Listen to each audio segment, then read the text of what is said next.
welcome back to an Ode to Birth podcast. Today I have Kemi, this amazing woman who is here to speak to birth advocacy and supporting women and families in preserving their rights to birth however they want to, with whomever they choose.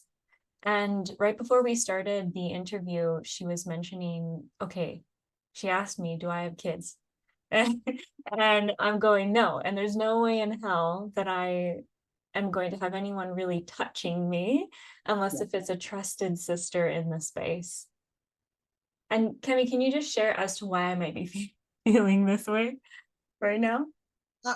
I'm wondering whether, I was one end of the spectrum where I had blind trust for healthcare professionals, and they broke that trust.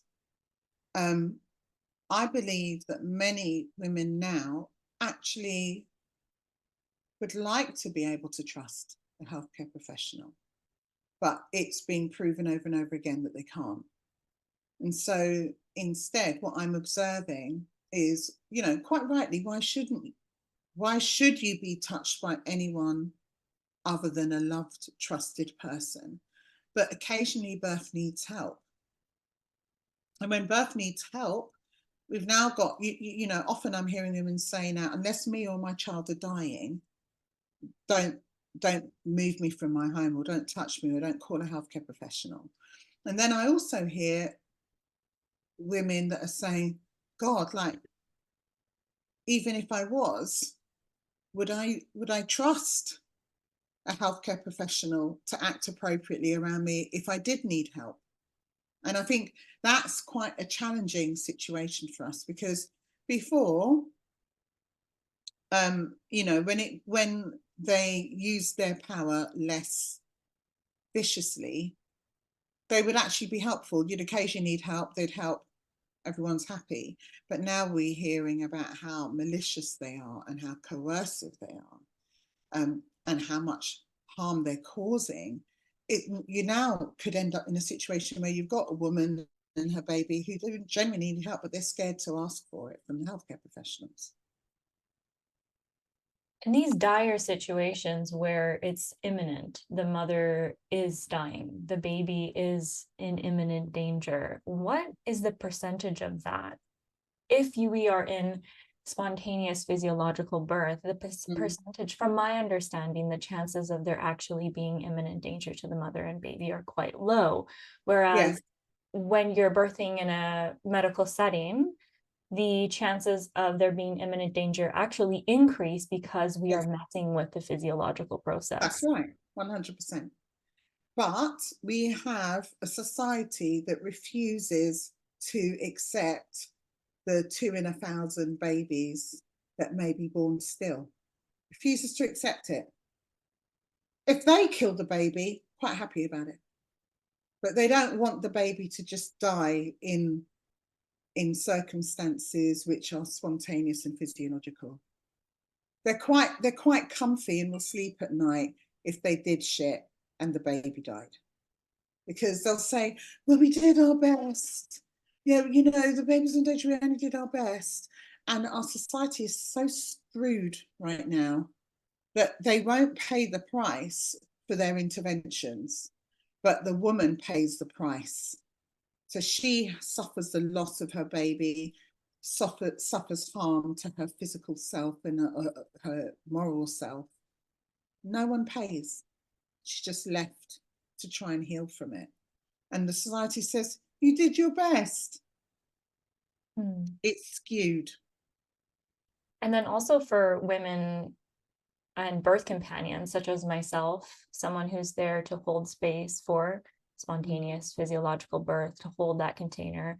I like to say, as a birth keeper, a birth doula, there's so many titles, right? And here I am in the space holding a high frequency, holding the frequency of trust and faith in the process for the family so they can feel confident in their experience, right? And that's all really there is to do as a birth keeper, and perhaps witness something that could look outside the range of normal, or look like somewhat of a dangerous situation. But even then, right, it's up to the mother and her intuition and her feelings. But what's really sad for us in this situation is, say this family is moving through a stillbirth, we're not aware of it because we're not necessarily doing fetal heart tones, right, during the process at home. In this, the chances of two, so you're saying 2 in 2,000 babies will be born still, or there will be an occurrence where there's fetal demise. Now, it's hard 2 for in 1,000. 2 in 1,000. 2 in 1,000. So it's hard for us as birth companions to move through this experience, because then we often might take the blame, right? Or the family's blaming us and saying, oh yeah, right? Yeah. But you see, this is where it doesn't make sense that you'd be blamed if you didn't do anything. If they made the choice that they're going to be giving birth at home with a birthkeeper or doula who's not checking for heart tones. To be honest, you know, the midwives hiving off the checking of heart tones as a midwifery function is causing an unnecessary problem. Why shouldn't a birthkeeper or a doula help the parents find the heart tones of their child? Why shouldn't they? But they're going to hive it off to try and discourage parents from not choosing them. So say, for instance, in those situations, you not checking the heart tones, even though the parents chose somebody to be with them who isn't allowed to check heart tones without being threatened with fines and, you know, maybe imprisonment around the world, but it's fines here in the UK. How could you be blamed? I want to know how you're holding the space. That's what they've called you for. I feel like the way in where a traditional birth companion or birthkeeper or doula is blamed is because the family's moving through grief, in their utter shock, in disbelief that this baby died. They are wanting to place the blame. Like, for example, this is quite personal, but in my family, my brother passed away a few years ago, and it was such a shock to us, and it felt easy for us to want to blame others. Oh, it's his friend group, or it's, you know, his partner at the time, or trying to look for reasons as to why this happened, because it's just in our minds, it's impossible as to how this happened, right? We can't even fathom it. And so in their grief, there's a possibility for families to then blame their birthkeeper.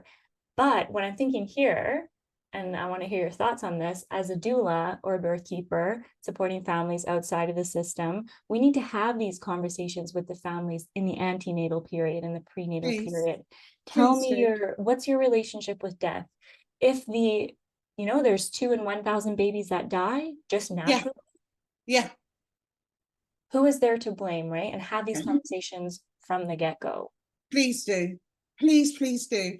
If you're entering that family's journey to hold the space, it's the onus really is on us who know that sometimes babies die to have that conversation.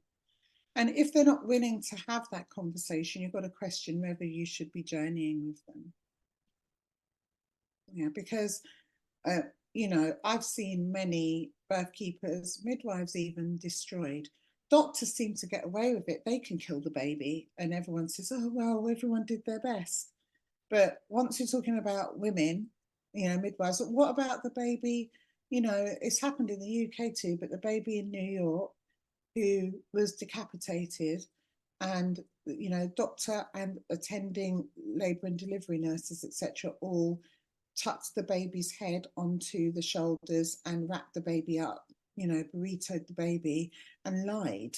Okay. So that happens in a hospital in New York. Us, birthkeepers and doulas, just happen to be sat in the same room. The baby passed, and it's not been decapitated, right? It passed. And then everyone's like, oh, she shouldn't have given birth at home, etc., as if babies don't die in hospital.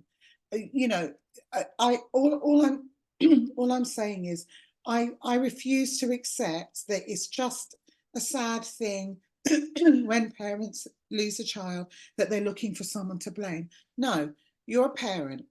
Yeah. Evolve. Yeah. Sometimes children die.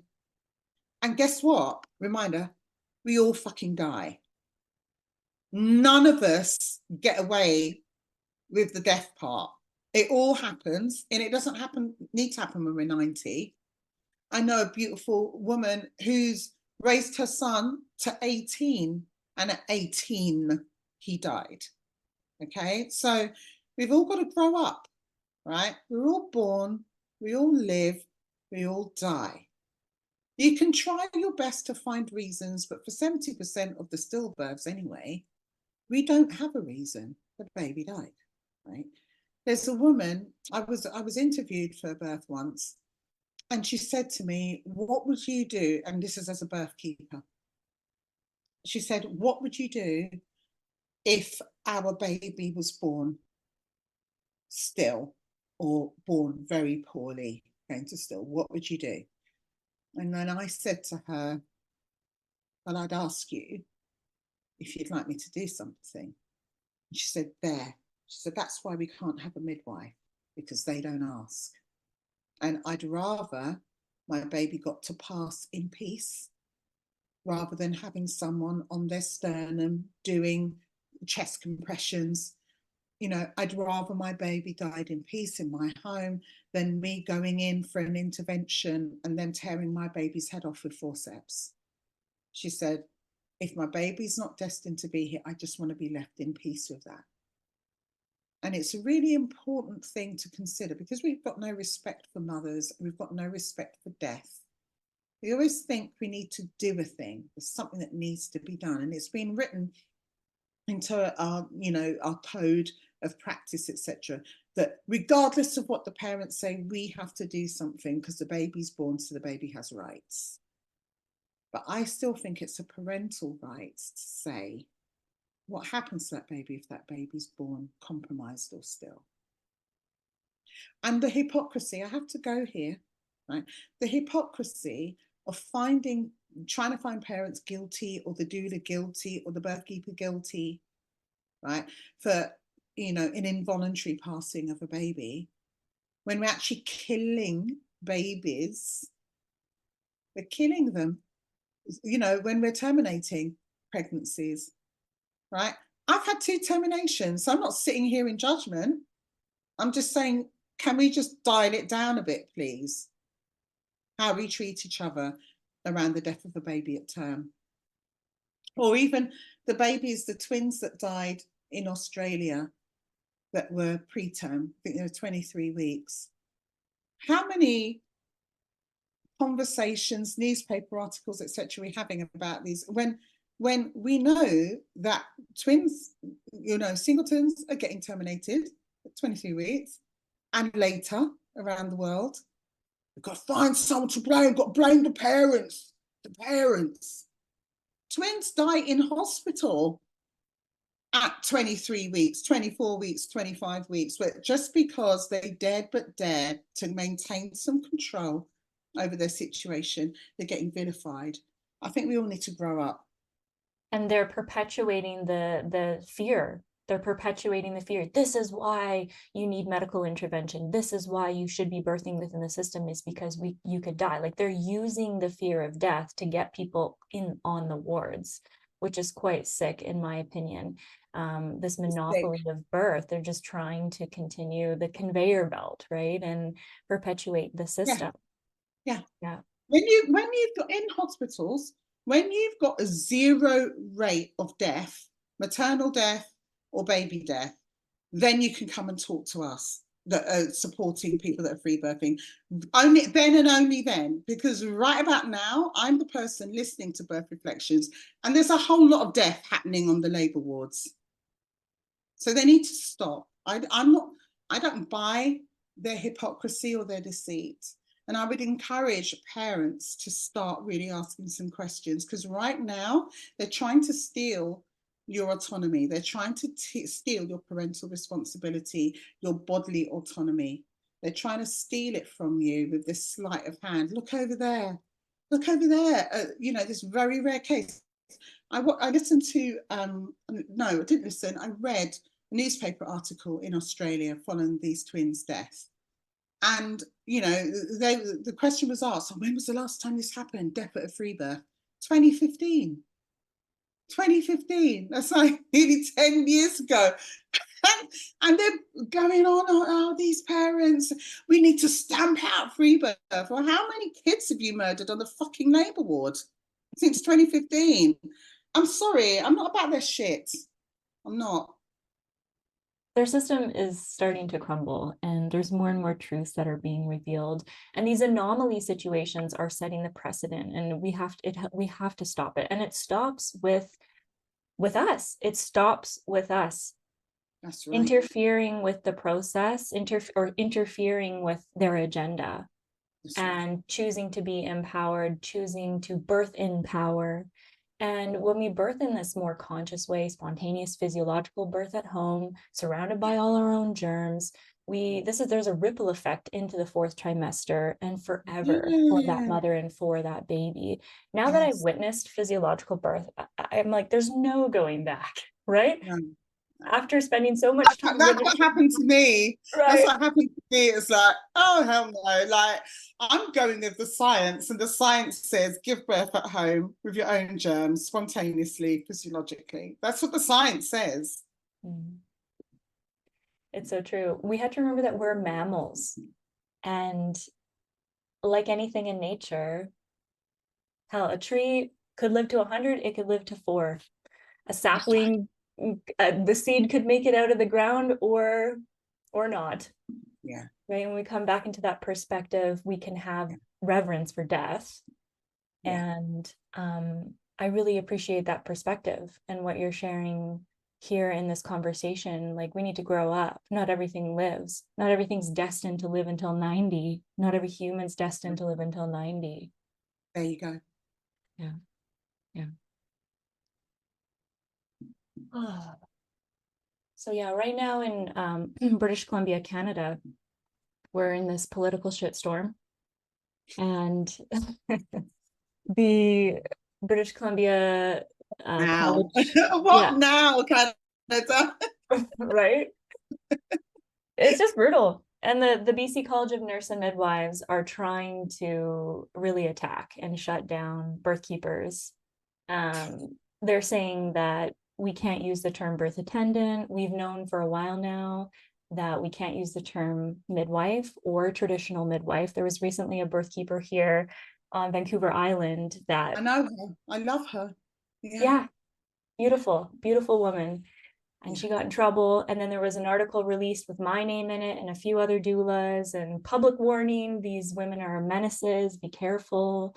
You know, it's like it's twisted, right? Like I think they have their story a little bit twisted. We're not trying to be midwives.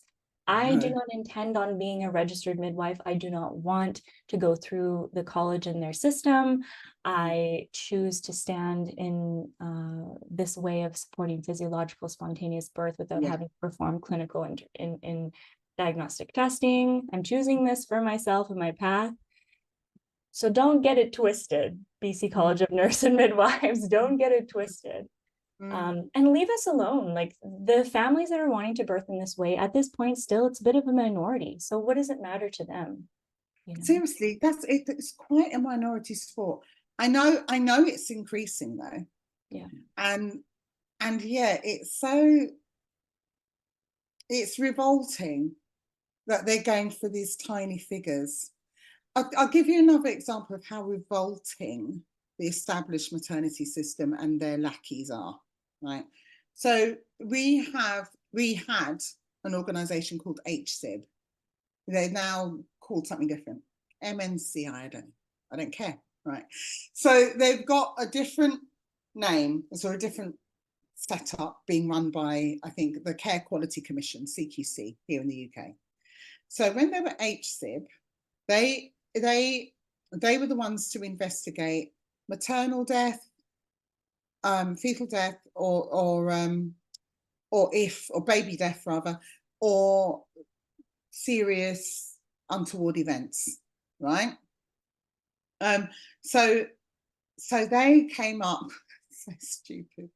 they came up with an article. They did a report or an audit, and then they came up with an article and they said, oh, you know, doulas are so dangerous at births, causing all these deaths, right? So, you know, I think the Daily Mail ran with Daily Fail, I call them, ran with it. You know, a few newspaper articles ran with it because they can't do maths, right?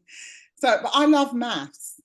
So I sat down and it was really quick. It took about 2 minutes to figure out that only 1% of the incidents had a doula in attendance, as well as a midwife and obstetrician, right? 1%, of which only 0.5% could they have said in any way that the doula contributed to the untoward events. So how they say contributed, how they say that we contributed, unregistered birth attendants, is that we might have said, would you like to think about that suggestion they made to you first? Apparently it's really bad. Apparently it's a bad doula. If right. a doula, if to try and have choice. Yeah, that's right, because you're enabling a time to think and a choice. So when you read this whole article, it's an absolute joke, right? And so I just did a little piece on TikTok just to flip it for them. So, oh, the dangerous doulas, you can't have them. Actually, 99.5% of the time when somebody died or was very ill, it was just you guys that were running the show. It was the obstetricians and midwives and the frightened women saying yes, and they still suffered a really horrible event to their baby, or their baby died, or they died.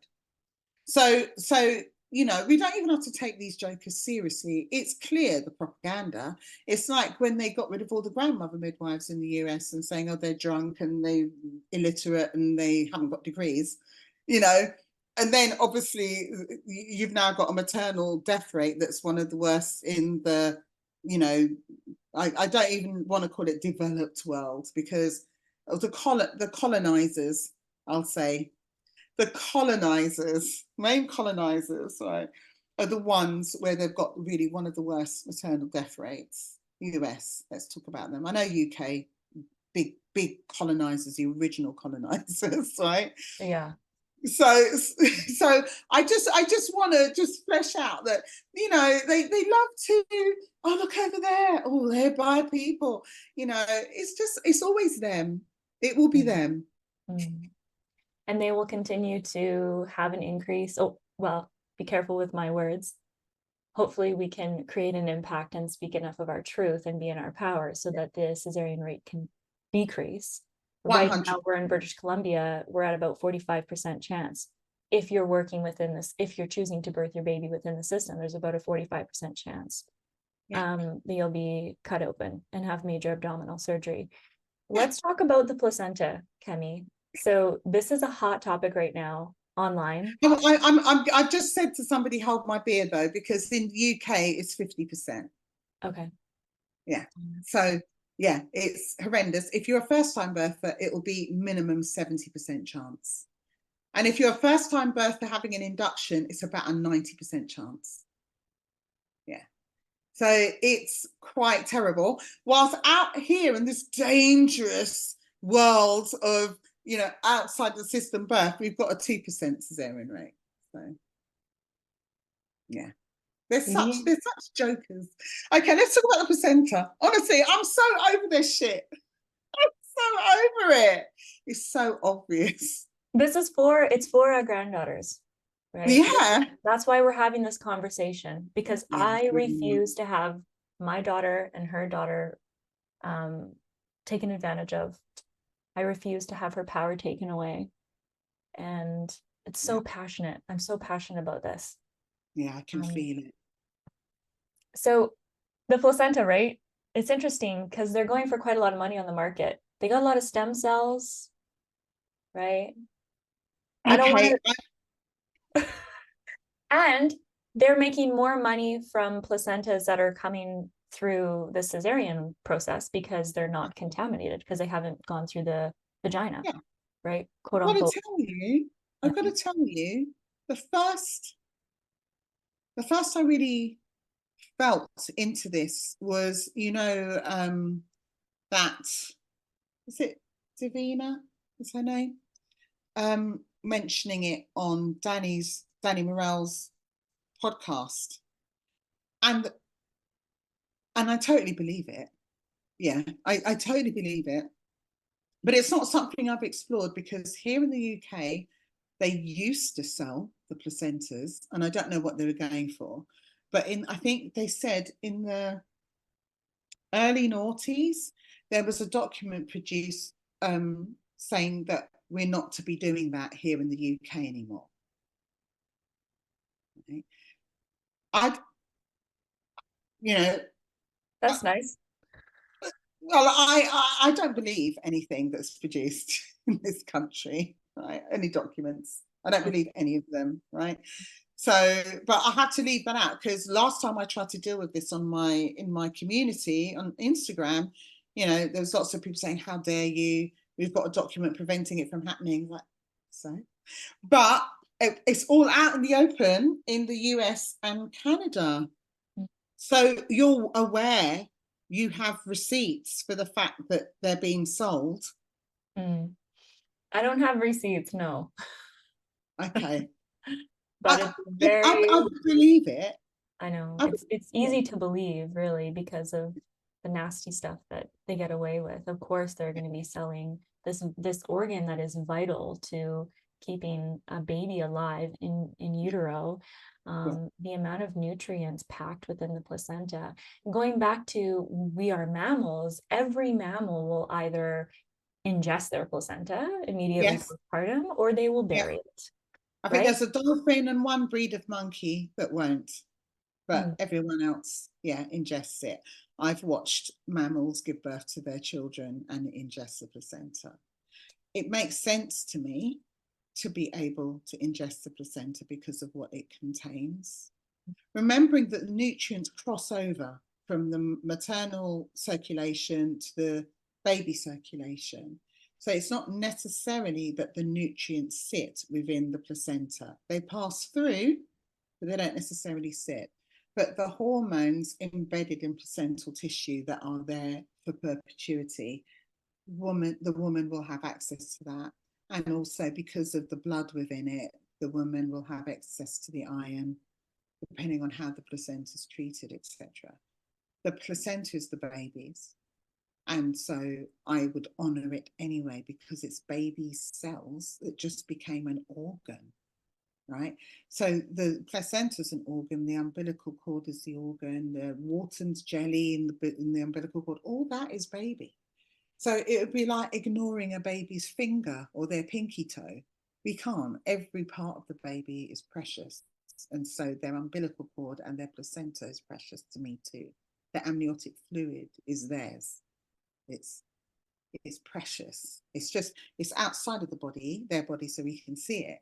So it doesn't surprise me at all to know that placenta is being monetized. We know around the world, skin is being kept or banked. Loads of dodgy, dirty things happening. So you're telling me I can exfoliate my skin, collect the skin cells, put them in a plastic bag, and sell them on the market? Yes, you can. Come on, Kemi. I know, it's a little learner. But they offer the best way for them to get skin that is at premium prices if it's removed when the person's living. Wow. Okay, so let's not go there, because no. But there's a lot of things happening on this planet that are abhorrent. At the same time, there's a lot of things happening on this planet that are amazing. So whilst we've got half of the women being cut open just to have a baby, we've also got a growing amount of women that are moving in their sovereignty and with courage and with power and having the most magnificent births. They really are. Thank you. And may it continue that way. And I wanted to ask you, what's the longest you've seen a client wait before severing the connection between the placenta and the baby? Have you had anyone do a full lotus birth? Yeah, many people do lotus births. Yeah.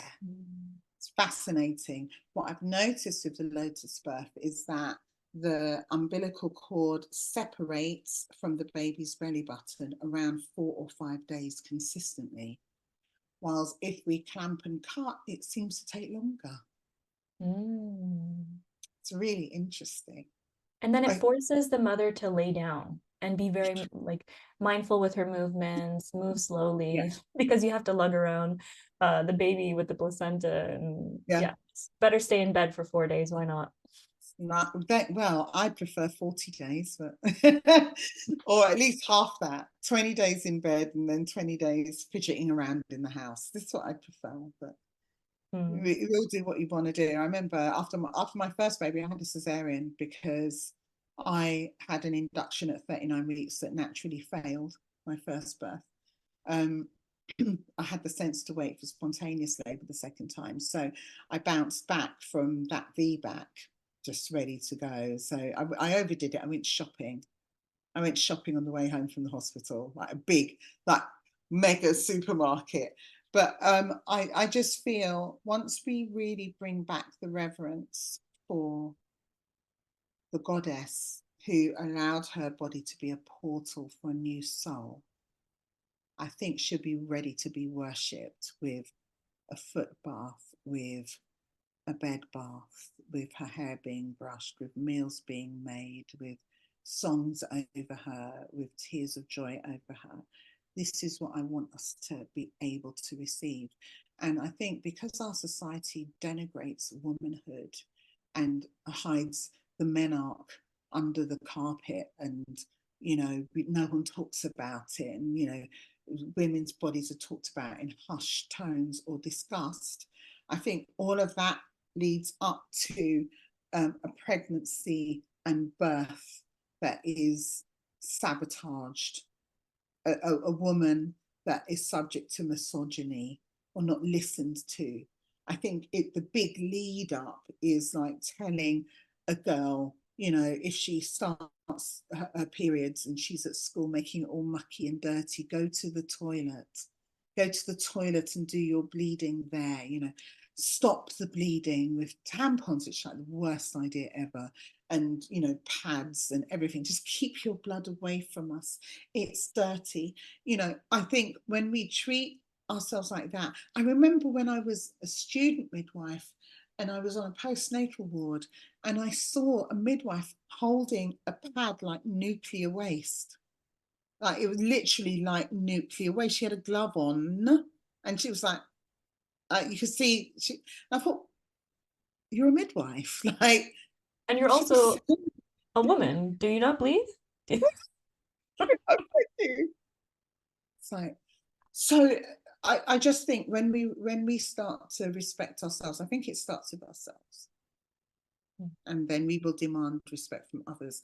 And then I can just see the whole universe. It's even happening with me. I can see the whole universe just shifting in its vibration to support that I am queen, I am diva, I'm the center of my universe. Once I keep reminding myself of that, the whole universe shifts. And I think we all need to be doing that. We need to be encouraging our daughters to do that. When you have daughters, encourage them to do that.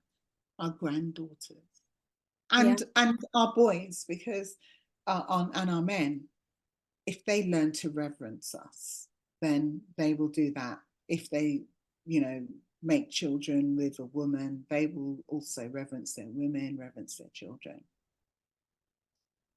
Normalizing the menarche for all of us to understand the goddess.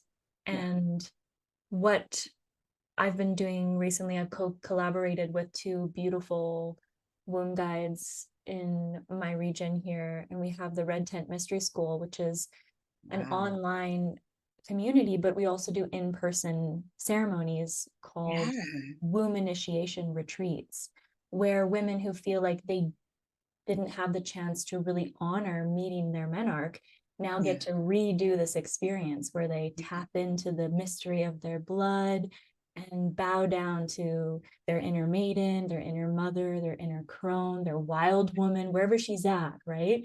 Bow down to her and finally honor the blood that drips from between her legs. That's right. And these ceremonies are so, so powerful, so raw, so much emotion, and all of it is invited. It's all welcome, because we as women feel so much, but where are the containers for us to feel this sacred rage or this wild cry and these purge moments? Where are the containers for this? We need to have these moments so that we can transmute this energy and move away from the misogyny, move away from the patriarchy, and come into a place where it's women-centered, children-centered. The last retreat we had, there were a few of my past clients with their babies there, all in the red tent. There we were, right? And just like, I'm like, this is the answer. This is I literally can't think of anything better. I can't. I crave that. I crave that. And as societies, you know, women used to spend a lot of time together, and then there was a real attack on that in industrialization, where, you know, women were called gossips, you know, kind of trying to kind of stamp out these areas where we can come together and remind each other of our power. So it's part of a strategy, and that's why I'm so glad that you have that. And, you know, I'm finding myself more and more in circles of women, in tents with women. It's a craving, and I'm postmenopausal, and the need for it doesn't diminish. I would say it's increased, you know, to be with women, talking, holding. So with you being in this, so would you consider yourself in your crone era? No, I'm in my Marga. Your wild woman Maga phase. Yeah. Beautiful. Yeah. My friend Shania Ray, she calls it the moon pause. You're in your moon pause. Moon. Oh, I love that. Yeah, that's it. It's probably better rather than having a word with men in it. And I love men. My favorite people are men, but we're very different. Women and men are different. We have a different role, right? We play our part. This is what's really great about my partner, and he said it from the get-go in our relationship, was that, darling, we're a team. Yeah. You've got your role, I've got mine. We can interplay and change, right? Yeah. But you're really good at certain things. I'm really good at certain things. And I see the men stoking the fire, right? Yeah. Keeping the fire warm, holding the platform steady so that the feminine can dance. Yes. Right. That's exactly how my son is with his wife. It's exactly the same, and it's beautiful to watch, because she's a very independent, strong woman. But when she met him, it's just something, just that facade just crumbled, and she opened and was soft with him, and he stepped into that role. He was no longer my son, in inverted commas. He was that strong, holding platform, energy, grounded. And he's been like that for years now. So, and she feels safe. And we can talk about this in the birth space. This is really what a woman needs in order to open up, in order for the cervix to peel back, build that big fundus. She needs to feel safe, right? And it's interesting. I think there's misconception, because I've had in consultations with you know, potential clients, they're going, well, we want to birth in the hospital because we want that masculine energy. I'm like, mate.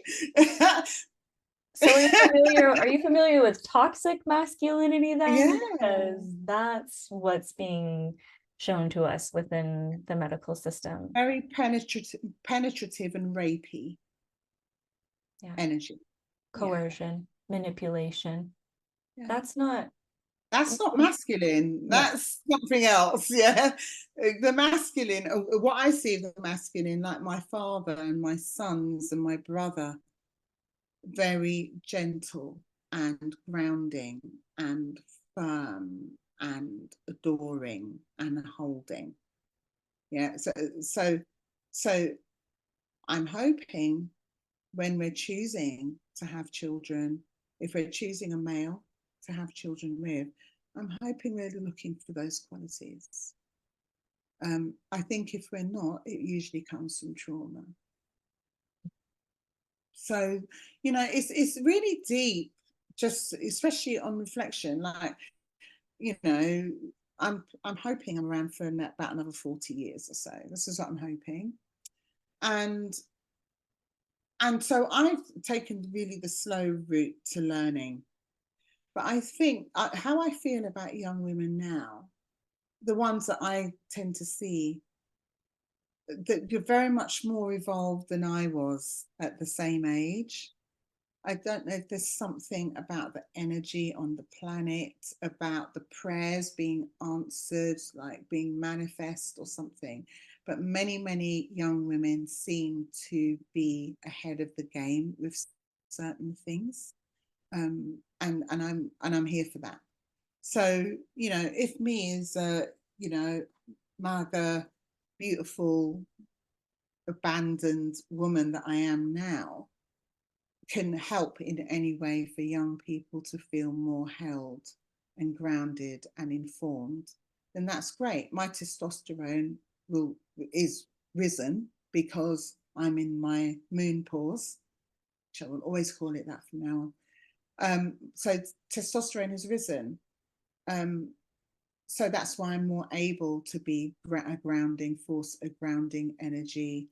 I'm more able to, you know, raise my chest and say a loud no and things like that. Whilst the younger woman with her estrogen and just wanting to love everyone and, you know, trust everyone, we need to hold you. We need to give you a little heads up and, you know, little pep talk, etc., just to enable you to keep yourself safe.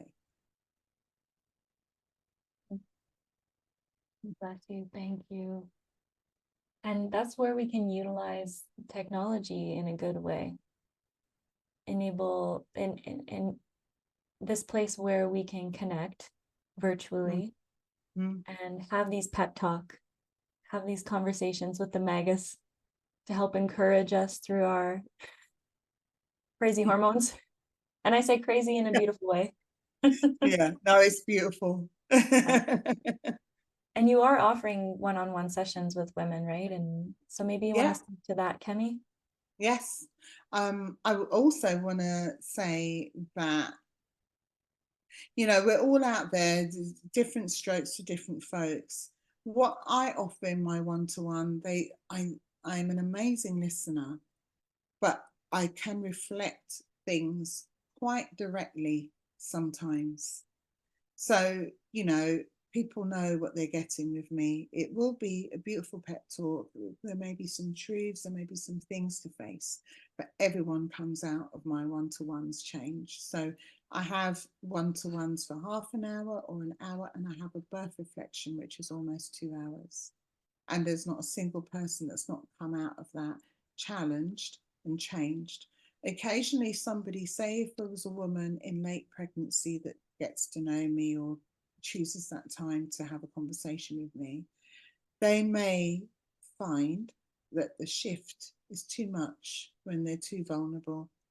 And so things might happen, but they'll know why they happened. And so there'll be a quicker route to healing and you know, taking in the lesson and then allowing it to transmute your feelings, or allowing you to plan better for the next birth.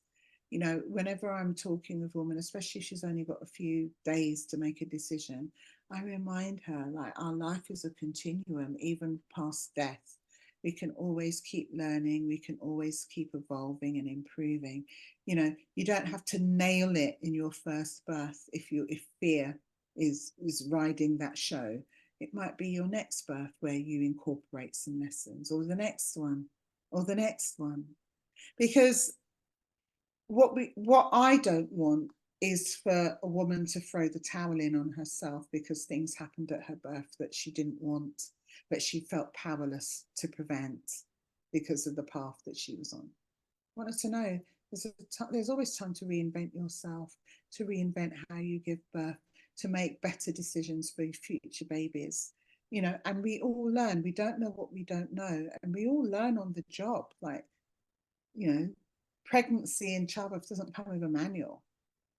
And especially the last 2 generations of birthing women in most countries have not been connected to their power or the ancestral wisdom or the land or any of those things. So our parents and our grandparents often won't have anything to say to us that will help us now, where we're literally sitting in a revolution of birthing. It's a quiet one, but it's building momentum. And, you know, our parents and grandparents probably will be looking at it and saying, what's that? But there's you and I and many others that are birth keepers. We're holding it. We're holding the truth. We're passing the truth down from generation to generation. So when women choose to be in their power, in their sovereignty for spontaneous physiological birth, there are people around that can hold them. An honor to be holding space for future generations, children of the light. I like to call them the children of the light. Yeah. They're holding this dream for a more pragmatic future, one that reveres the goddess. And in a space where women and children are the center, we're creating that. Yeah. And it's so exciting. It is. And I appreciate these conversations, and they're intense. Like, we just jumped right into the death portal. We did. People want to go, what? We had some nourishment from the placenta to kind of help filter us. And yeah, I really do appreciate the work that you're doing in the world, Kemi. It's so great that people have access to your wisdom and to your light and your love. And I look forward to having more conversations with you in the future. I don't think this is going to be the only time. Yeah. I think we're very well aligned. We're different generations, but we hold the same truths. Yeah, absolutely. So I'm going to say farewell for now. Yeah. And I'm wishing you a lovely evening. Thank you. And you? I know you've got a lovely day ahead. Certainly. Yeah. Well, thank you so much, Kemi. It's great to have you on the Ode To Birth podcast show for today. We will be linking in the show notes ways that people can connect with you for some one-on-one birth reflections or some education. Yeah. And just keep doing what you're doing online, because we're building this momentum. It just won't stop. We've got this. Yeah, we've got this. Yeah. Together. Let's hold each other. It's a big deal.